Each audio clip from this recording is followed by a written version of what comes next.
Okay, obviously a few of our previous sessions have slightly overrun, so we've taken a little slack up as the day's gone on. We're definitely going to finish here for 6 o'clock because there will then be a drinks reception next door, which I'm sure will mean there are no questions come 5 to 6. My first question to this panel is, what on earth is there left to say after the extraordinary day we've had today? So many areas have been covered. So the title of this panel is BRESSON, Film Education and the Film Industry. Funnily enough, Ian and I discussed this and thought it would be a great way to tempt our students to attend. In fact, they've all dashed off to see Elise's film, which took them a little longer than they expected to get on. So they're not with us at the moment, although perhaps they'll all tumble back in at some point. It could be. So we'll see where this goes. But let me first introduce my two fellow panel members. Roger and Andrew and myself actually are all joined by sharing affiliations with both the University of Manchester and the National Film and Television School. So Roger was the director of the MA programme at NFTS and has been associated with the NFTS, the world's finest film school since its foundation in 1971.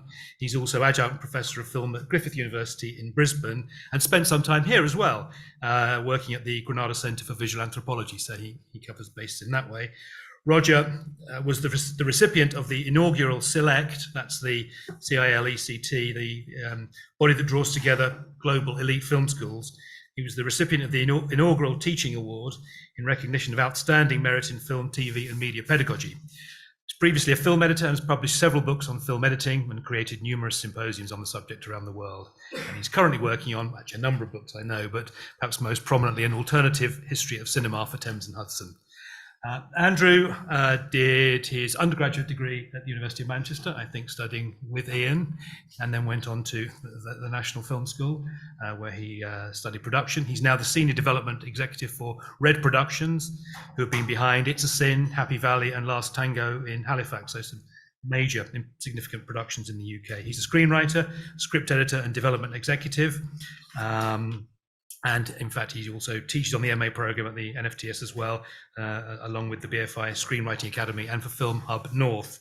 I am a graduate of the National Film and Television School and am programme director for the MA in Screenwriting here. So in different ways, we cover both of these significant institutions. And I thought we would think about what does the example of BRESSON as both operator, entrepreneur, and auteur tell us when we're thinking about how we might help students, primarily in film, but perhaps across the media, think about finding their voice, developing their work, both in universities, in film schools, and then as they move out into the industry, as I think we probably know for a number of years, they still require a certain amount of hand-holding. So Roger, can I start with you? And what do you think the example of BRESSON offers in terms of education?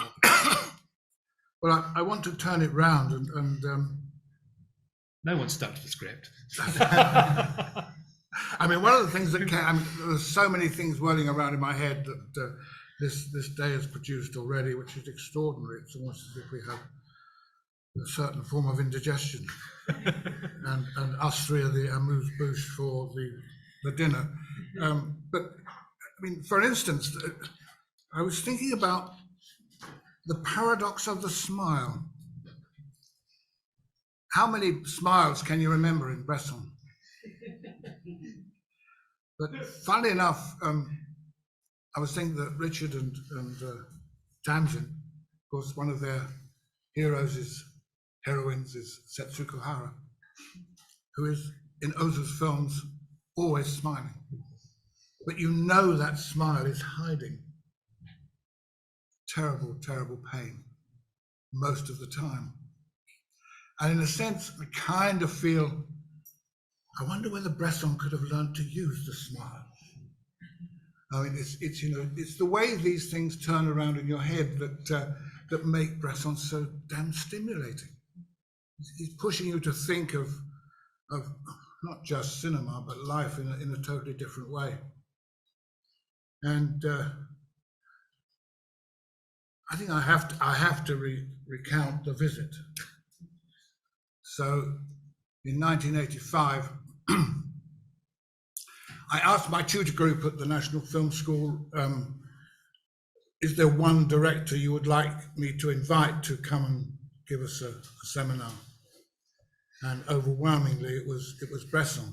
And my response was, I don't think he'd come, you know. So up piped one of the students, said, well, why don't we go and see him? And of course, my response was, I don't think he'd want to see us. He's a very private man. But I mentioned this to this man here. And lo and behold, quite quickly, I had a little letter from Robert Bresson, who said, when? And extraordinarily, in October 1985, 4 students and I turned up at Robert Bresson's apartment in Paris. And we were there for 3 afternoons. We were at the Cinematheque in the mornings watching films of his that were at that time not available in Britain.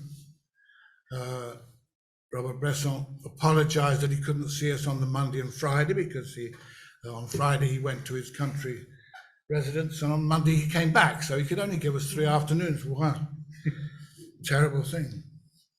But when I knew this was happening, I remembered that I asked the students afterwards, as soon as possible, to write down what the experience was like.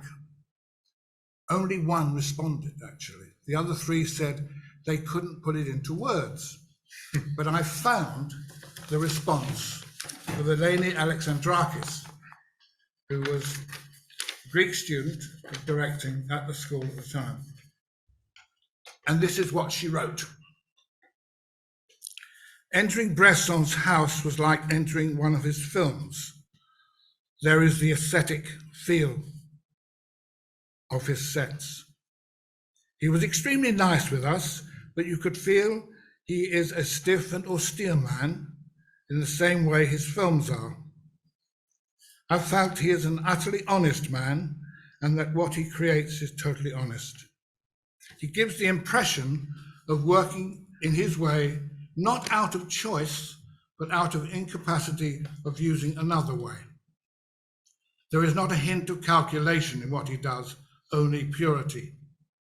That, I believe, is the most important conclusion to draw out of this whole seminar, since it is what comes out of everything that he told us.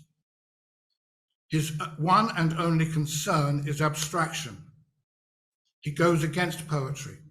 In other words, he does not try to create flowery juxtapositions, but he goes for an absolutely necessary. In the same way, he goes against thought. He says, you must not think or understand, you must feel. He thinks aesthetics should be the only motor and what leads to the deepest abstraction, and abstraction is the surest way to reach the truth. His means are pure and clean. He chooses to show only what is real, not surreal or magical, elements arbitrarily chosen. Everything exists and is explained somewhere. Even sounds off can never exist unless the source is shown. The acting is based on the same tradition of abstraction. It is minimal. He uses non-actors that he picks in the streets and asks them to think about the weather when they say the most important things. He does not try to move cheaply the audience by a falsely identifiable psychological performance. Here too, by abstracting psychology, he tries to reach the naked truth. Rhythm is also viewed in an abstractive way. He considers his last film, L'Argent, as the one with the least mistakes, because he feels that it's the quickest one.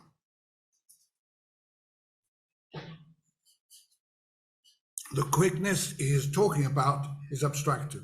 It deals with the speed just to keep the audience alert by the action. These are a few of the things that have been said within the 3 days that we saw him. I'm concentrating on this matter of abstraction because I think that is what makes his work so truthful. It seems to me it is the only moral way of making films. Only by descending to the extreme can you reach the heart of matters. and I don't think there is any point in making films if your intention is not to reach a certain truth. Bresson's purity fascinated me. Every evening, walking out of his house and talking to the other four, I was feeling stronger, surer, and more convinced for my love of cinema.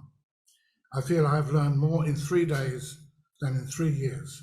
I thank the school for having taken me there.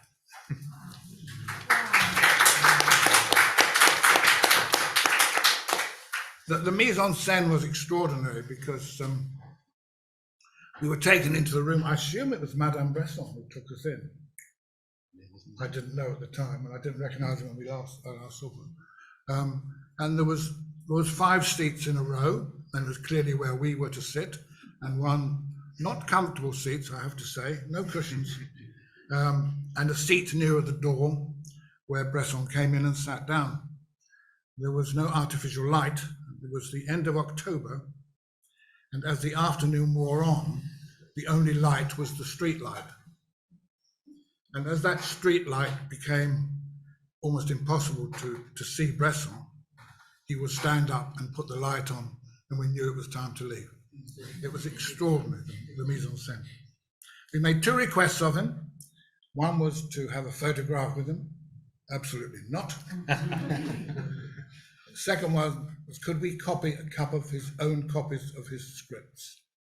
And he said yes. But he said, one of you will go to the copiers, the rest of you will stay as security until the originals come back. So I have 2 original copies of Bresson scripts, which maybe I should donate to the Bressonians. Yes, if we had somewhere to keep them. So that was our experience. Andrew, you mentioned a formative learning experience with Werner Herzog, another iconic filmmaker. Absolutely. So again, in a similar fashion, we were asked while students at the film school, who would you love to come and meet? And people went, Werner, he's going to be the guy. He will have something to say. We don't know what he'll have to say, but we will remember it. And he came to the school, and I think, one of the things that I grew up locally around here. I was always very grateful to go to the film school and to have that opportunity to learn from other filmmakers. And I think one of the things that struck me about him and the way he talked about film is you had a lot of visiting people from the industry come in and be very, very polite, and sometimes they'd sit around and review the student work. And I think there's that interesting thing of giving feedback in a constructive way or just being very polite was quite an interesting boundary for a lot of them that they weren't willing to transgress. And Werner sort of sat down and he went, what do you think? And he went for it in the nicest possible way. And people sort of go, well, how would you improve? And he went, it's not for me. And, I think his attitude was, and I think Bresson would share it, that you have to make things. And I think there was this continual encouragement from Werner about the fact that this isn't purely a theoretical field of filmmaking, that in many ways, it's like learning to drive a car. You can have the theoretical, you have the practical aspect, but until the two meet, you aren't going to achieve anything of great substance. And I think that's something that always stuck with me, in the fact that, with Bresson, it's this fact you have to make films. And as, it was just mentioned then, you only get better through the act of creating. And so I think that was always really fascinating to me. How have you negotiated that issue of where you can pitch work that becomes makeable? So I failed a lot in that as an endeavor, as I think most filmmakers have. I think universities in general, I think film schools, really empower those early years. And I think, for any students that are in the room or are potentially listening on the link, there's this really strange paradigm that I think that's emerged in the past few years in the industry and sort of filmmaking as a culture, where, historically we made everything on film stock, and it was prohibitively expensive, not just to get hold of the stock, but to process it and to do all that different technical aspects that I think really made it, in many ways, it discouraged people, because it was quite simply you didn't have access to that. And now that we have digital technology, where you think probably everyone in the room has a phone with a camera on, and we can make, and there's been this really profound paradox appear in my mind, that people are almost scared to create nowadays. And there's this idea of, the first short film I make has to be perfect. It has to win a BAFTA. It has to win an Oscar. It has to premiere at Cannes. And it sounds horrible, but if I was paid £1 for every time I met a film student who went, making my first short film, pretty certain it's going to get into Cannes or Sundance, I would have a wonderful home. And I genuinely hope that is the path for some students. I don't think that's possibly going to happen for everyone. But it is this thing that there's become this strange reticence to commit to anything now that the fact that you can make a film whenever you want.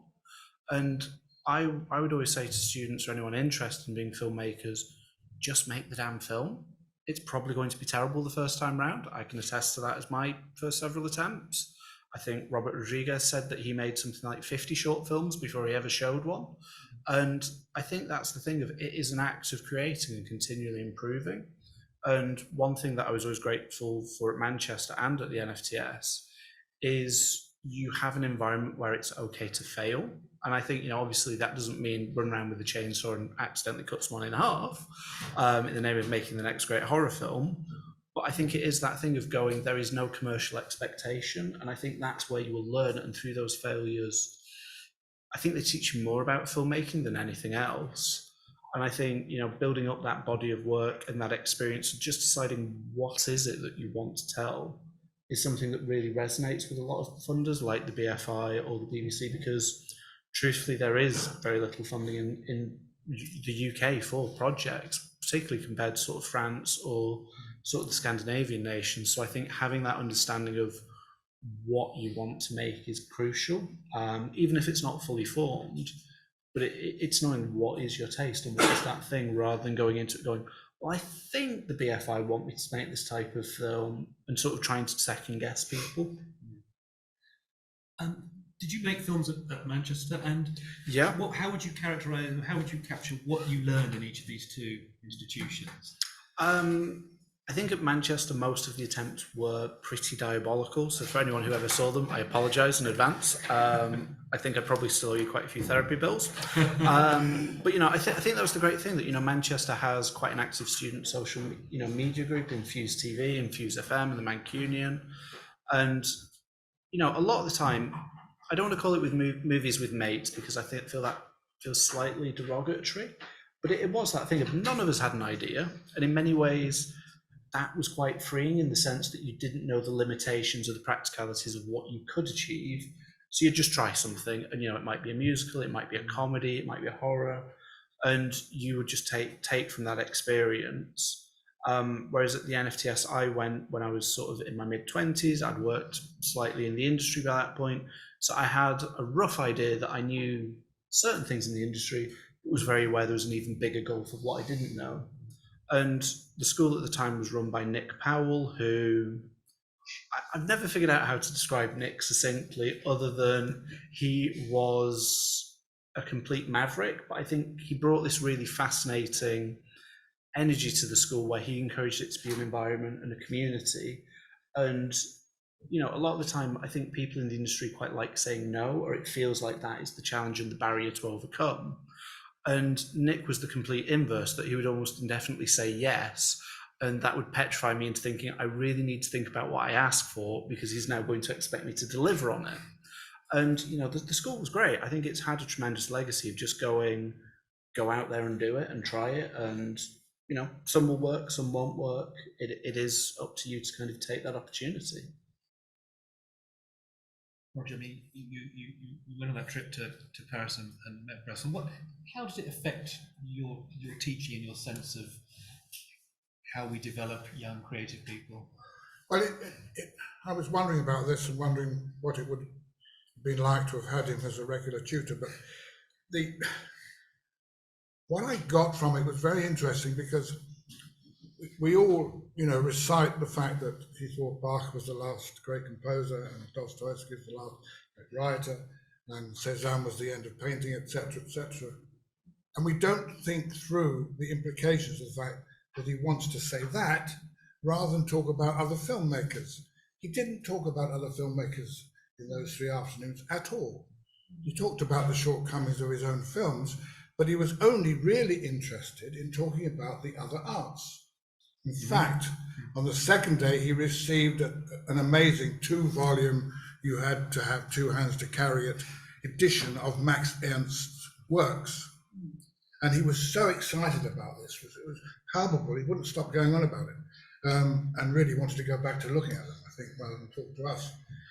But it made me realize that my feeling, which has always been the case, that film school can be too narrow, is important. I think the best day I ever had at the National Film School was when I invited a famous pianist called Edith Vogel to do a masterclass, and our students to come, not knowing what they were going to experience. And we also showed a film on the same day. And the stimulus to the students about hearing a woman pianist, a pianist who knew what she was talking about, talk about her field and how it related to film. Because funnily enough, when we saw the film, I said, "What do you think of it?" And she said, "Not enough silence," which brings me back to Bresson. But it was an interesting thing for someone who was a musician should say. But it's something that every filmmaker should learn, the value of silence. And I think you can get more interesting lessons, more interesting input to students by going beyond, this is how you make a film. And I think Bresson would agree with that. Yes, sure. I'm going to open it up to questions. Ian, I think you've got one. I'm going to pass you the microphone, if I may. To share it, or shall I?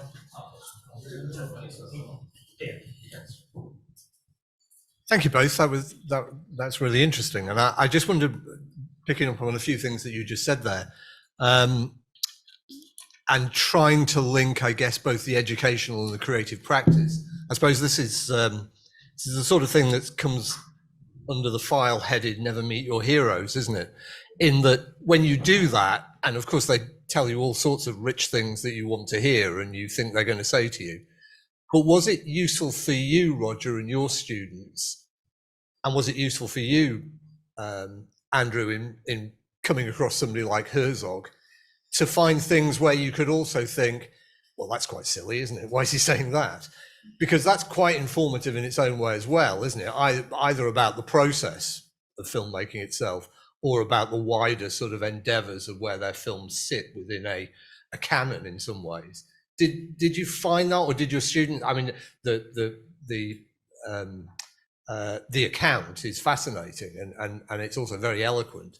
But did the student also find things that they thought, well, yeah, I'm confident enough to pick out what I didn't like or didn't agree with or thought was, a little bit crass or whatever? Because some of those things then spark your own confidence in process, creativity, art, I guess, don't they? Do they?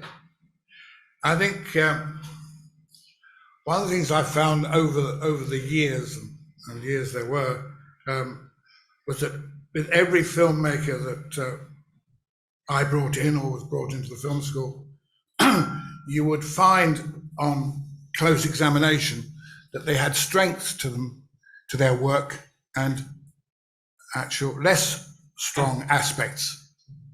I always remember, none of you will remember seeing the Oscar award for best film given to Warren Beatty at the Oscars for Reds. Do anybody remember that? It was given by, the award was given by Walter Matthau and Jack Lemmon. And they did this wonderful double act before presenting. And they talked about the types of filmmakers. The filmmaker know everything about storytelling, but nothing about lenses. And the people who know everything about depth of field and depth of focus and exposure, but nothing about humanity. And so on. They went on, this was a wonderful, wonderful speech. And they ended it by Jack Lemmon looking at the Oscar audience and saying, and we have all these types of film directors here today. And there was an absolute ovation from the audience. And it's a very interesting lesson because my theory about the auteur theory is the problem with it. Very, very few directors are ever ace at every aspect of the craft. And they always have depended upon choosing the right camera person, the right co-writer, and so on and so forth. It's a very important lesson to learn. It doesn't make them less of a director that they know how to use the crafts of these other people.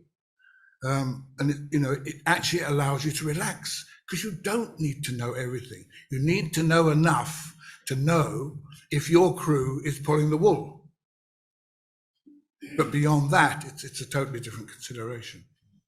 The other aspect, turning that on its head, is the story about Dusan Makaveyev, who was invited to a retrospective of his films at a conference somewhere in the States, and nobody knew whether he was going to arrive or not. So they were having their debate anyway, and they were talking particularly about Sweet Movie, which, if you know Sweet Movie, it's unforgettable. If you haven't seen it, it's mostly set on a boat in a harbour. And one of the contributors to the symposium was presenting a paper describing what the boat was a metaphor for. At which point Makaveyev arrived, and from the back of the auditorium said, excuse me, we did start in the studio, but we ran out of money and we had to find somewhere to shoot. And someone else in the audience said, please, Chairman, can we ask Mr. Makaveyev to leave? He is confusing the issue. So there's those aspects of knowing and not knowing. Andrew, do you want to? I mean, absolutely. I think you've summed it up perfectly there, that, the auteur theory, it just reduces everything down to its most basic component, and actually having, a great director understands that it's a collaborative medium, and the fact that more than ever, even on a practical basis, which directors nowadays have final cut in their contract? There's plenty of times where you'll see the studios interfere and sort of make their own decisions. So I think it's sort of, yeah.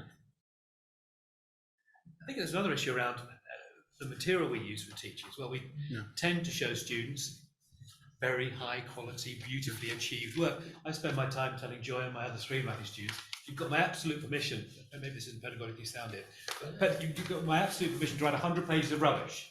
Totally, and they never believe it.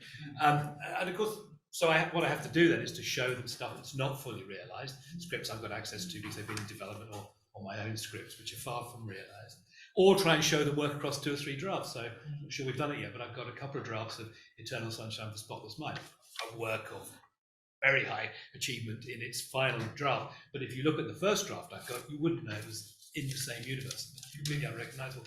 It's very important that we try and make them understand work in progress as well, I think. Very difficult if all we do is show them the script or the final cut of Chinatown. It's quite, or a Bresson movie, in some ways, there should be a balance. We need to watch the stuff that's very fully achieved and then the stuff that's a little rougher around the edges. Anyone else out like to ask a question? Or just a contribution? Yes, well, any tea when you, Roger, when you were with Bresson? Did you get tea and crumpets or any petit four? No, rien. Nothing at all. Nothing. So a very stark mise en scène. Yeah, it's. Have you published that piece by your student? Well, Ellie, I rang her because she would have come to this conference, but she's actually making a film at the moment, which is great. But she'd forgotten that she'd made the notes. We're talking about 1985, of course. Well, they're wonderful. I rang her to get her permission, but publishing that and my notes as well. Well, perhaps in the publication that Jonathan is planning. Yes, We're all planning. you can have. Yes, yeah. do you want to pass the microphone forward? I will. Richard had a question. Anyone after Richard? I was just thinking of the kind of initial question of maybe how we can use Bresson in terms of film education. And I think especially at BA level, which is where I teach filmmaking, there's, and at MA level, because I do teach MA as well, but there's maybe an idea quite often that there is a particular way to make a film and be a director or be involved in the industry, and there's not, is there? Like everyone basically does it differently, and I think Bresson's a really good example maybe of, look at this man, completely did it, you know, didn't, it's like the opposite of like sort of maybe like a professional practice lecture now, like this is what you've got to do, this is how you do a pitch, this is how you do this, these are the people you need to speak. So there's like alternatives, and that's kind of part of the creative process as well, of finding out how you want to be with your processes and how you want to be with the industry. And it made me think of this morning, like we sort of the first session was kind of Bresson the player almost, wasn't it? Like, you know, the strategic player. And then when we started to hear about Mouchette, it reminded me of the trailer for Mouchette, which was apparently made by Godard, which is on YouTube, and it's quite a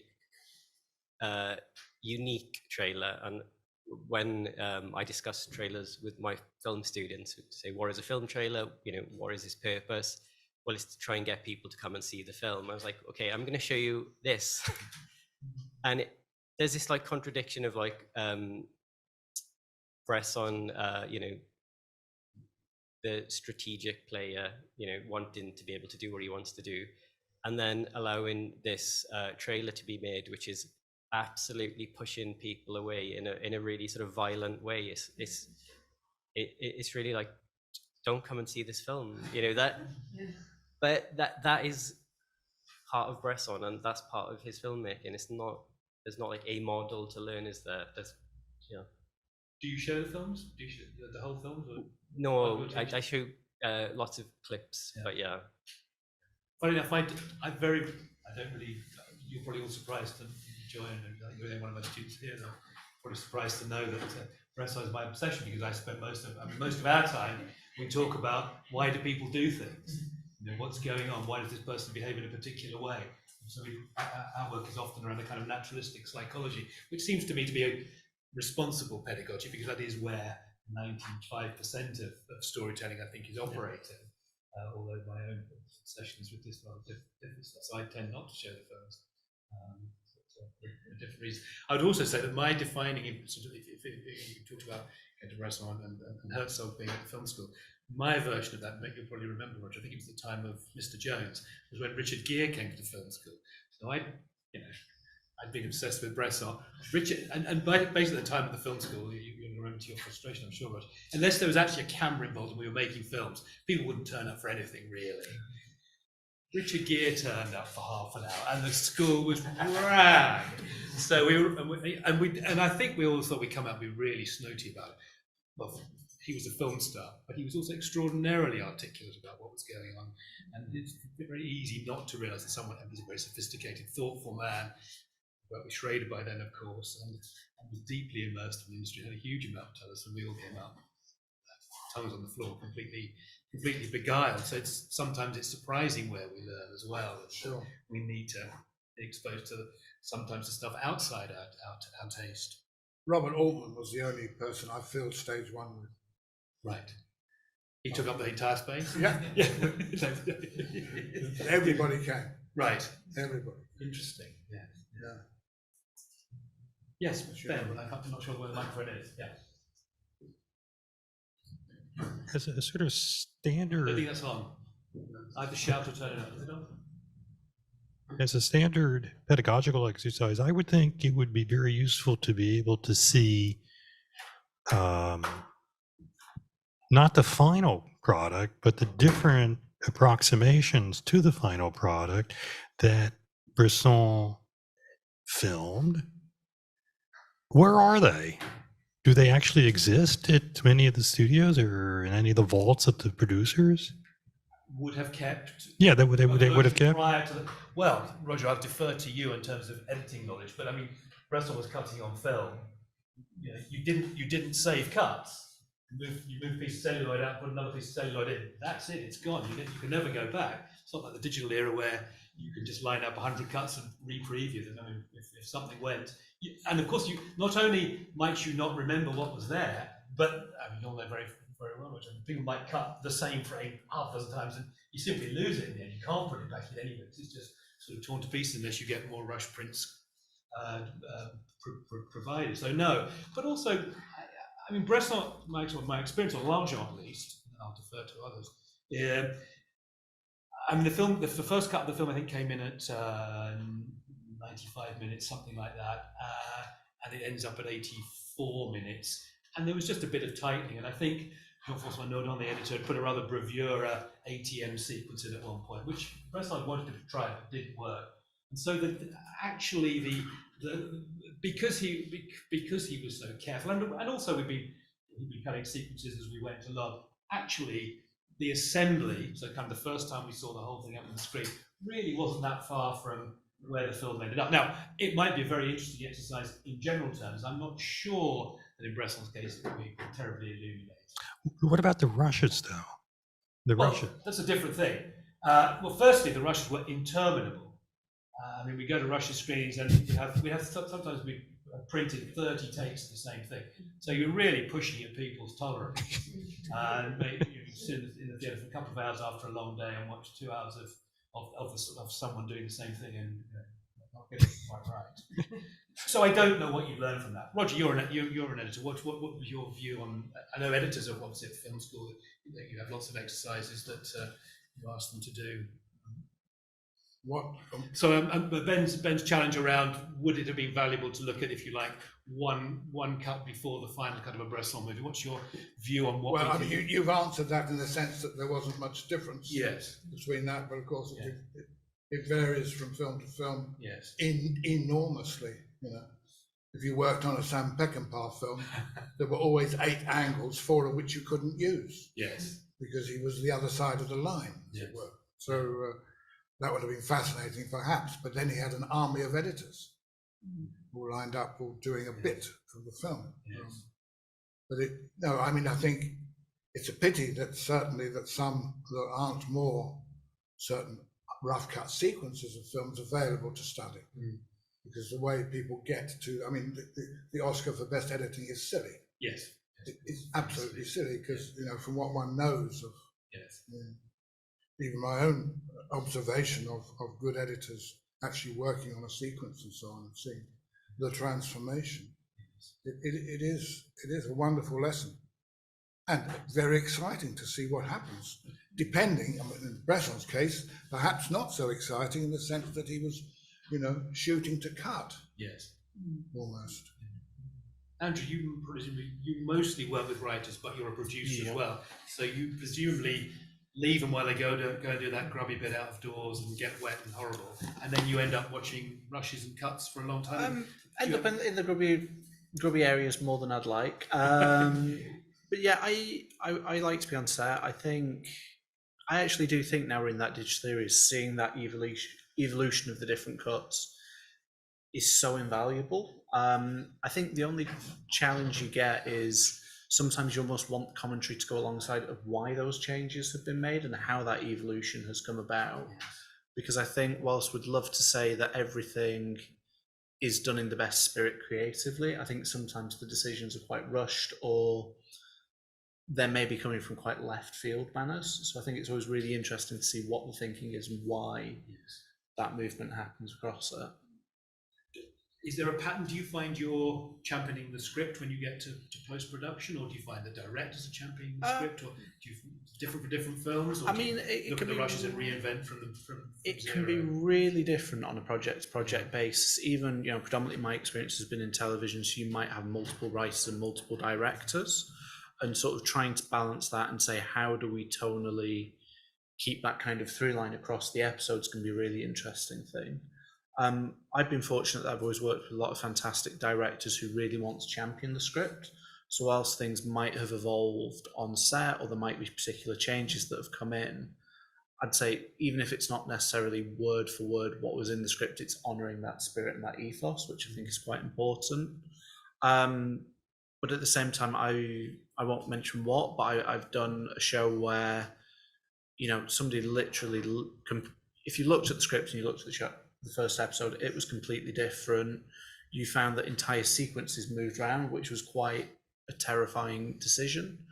Particularly when you think, how have we spent several months working on this to suddenly go, oh, what I thought was coming at the first ad break is now in the second half of the episode. That's quite an unusual phenomenon. But I think if you're really paying attention to what you're doing, it doesn't usually move a million miles away. I think the one challenge is comedy, where what appears on page tends to get spread out quite a lot because the comedic performances will usually take longer. Or, I mean, I think you'll find there's certain performers like Robin Williams back in the day who would just sort of go off slightly on a tangent and embellish and do their own thing. And you'd be like, this is fantastic. It had no place in the script, but actually we now need to kind of claw extra room in to fit this in, particularly when working in television, because you do have those hard exits and go, I can't really turn around and say, here's a 78-minute episode. Yes. Can you kind of fit it into a 45-minute slot? There are a few films of major editors working on a film. There's one that's an extra with Terry Gilliam's 12 Monkeys, which McCall's the cut, and that's a very interesting film. There's one of Jan Daudet, the wonderful French editor, working on a film. I can't remember what film it is, but it's a very interesting thing to look at.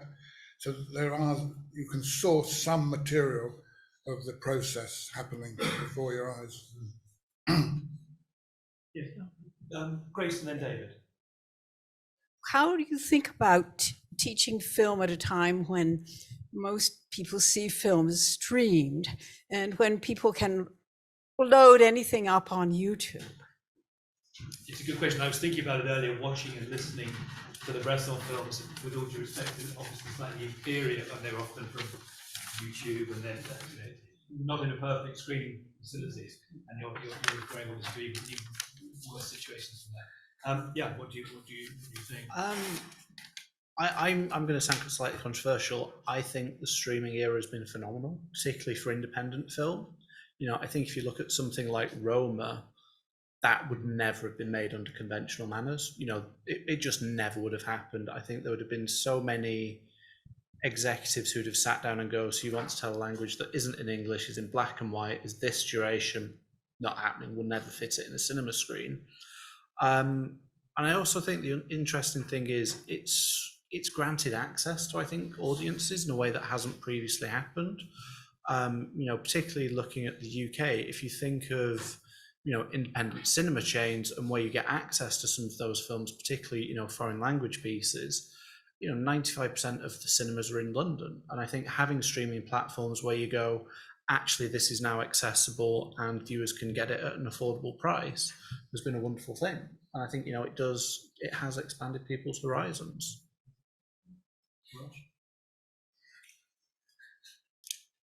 I don't know. It's in the notes, Russell says there should be one small cinema in Paris, doesn't he, where they just show his films on a loop, pretty much. Yeah. That's the other end of that spectrum, maybe. Is a wide spectrum of good films available more because of streaming? I don't think so, actually. I mean, I think there's a lot of it. Yeah. But if you're trying to narrow it down to what you really want to see and are not going to want to walk out halfway through, then it's but there's an old fogey speaking. Yes. Grace, do you have an answer to that question yourself? Well, I'm also interested in the whole question of how films get funded now, and that if you can load it up on YouTube yourself, then are people going to pay you to give you money to make it? That's the challenge. David, do you have the info? Jonathan, my anecdotes are in slightly sort of rusty repair at the moment, but maybe I could just try out a couple. Andrew, when you talked about Werner Herzog, who I absolutely adored when I was a student, and I still think he's pretty ace now, actually, but it immediately brought to mind the celebrated anecdote about him and Mark Kermode. Are you familiar with this one? Well, I can't possibly imitate Mark telling this anecdote, and it takes at least 15 minutes. But the basic idea was that Mark was with Werner in LA, and Werner appeared and had just been shot by the LAPD. So Mark was then pleading with him, saying, Werner, you've got to go to hospital. No, I do not believe in these things. So he would not go to hospital. But just en passant, I would say that I think that Mark Kermode has turned himself into a pretty amazing one-man pedagogical machine, really. And he's just adored by young people who are interested in film. I absolutely disrecommend anything to do with any film classifiers in relation to pedagogy, except for one person who is dead now, sadly. And this was the great Gunnar Arbach of Sweden, who was the doyen of the Swedish board for many decades, it seemed. And she did a conference one year that was on a kind of cruise ship going between Sweden and Norway, which was known as the Booze Cruise. And she told anecdote after anecdote, which began when Ingmar Bergman and I were in bed together, he said to me, and then she said, oh, here comes the minister. He's just come up on stage. I was in bed with him as well. So she's somebody who really does need a book writing about her. From my personal experience, I used to get a lot out of just sort of basic education of going around Pinewood and places like that, and seeing the sound studios, thinking of the wonderful presentation we had today on sound and lack of sound in BRESSON, and seeing by what amazingly primitive means this used to be done, and possibly still is in some cases. And there's lots of very high-tech stuff. But what you can't allow for is the sort of ethos of the place. So in Pinewood, they have this weird dining room where everybody was having lunch, and it was clear that everybody had their own special table. And there was Jerry Anderson, the puppet guy from Thunderbirds and all that kind of thing. And the guy who was taking me around, Steve Jaggs, who was the MD at the time, took me across to a very, very elderly gentleman who was sitting all on his own, having lunch, looking very angry.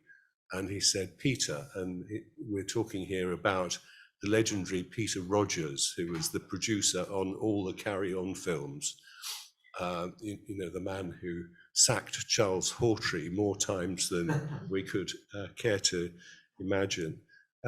Peter, I want you to meet David Cook, who's head of the classification board. And this 93-year-old gentleman who had very piercing blue eyes held my gaze for at least 10 seconds. And then he said quite loudly, so that the whole room could hear, classification, what a fucking waste of time. Well, that's my anecdote. And what was your response? I was, well, yes, Peter, I do sometimes feel a bit like that myself. At that point, Steve Jaggs, who's a big man, put his arm around me and sort of dragged me off the floor, as it were. Do we have any other questions? Maybe it's a few minutes to 6. Perhaps we should wind up and get some fresh air before we adjourn next door. Just one bit of housekeeping, really. So tomorrow we start with a session with 2 fine artists who've been influenced by Bresson, and Sarah Dubai's film The Donkey Field is going to be screened in the Granada Visual Anthropology Centre, which is not in the Arthur Lewis building, as I said, but across the way from there at 9:30, but also at lunchtime. And I will endeavour to be there at 9:30 to ensure it's on, if anybody wants to join me at that time, so before Sarah's session. Otherwise, there should be an opportunity to see it later in the day as well. Otherwise, well, thank you everyone for making it the extraordinary day it's been, and especially those who presented and chaired sessions. And I look forward to having a drink with all of you and seeing you all again tomorrow, I hope. So thank you very much for a great day.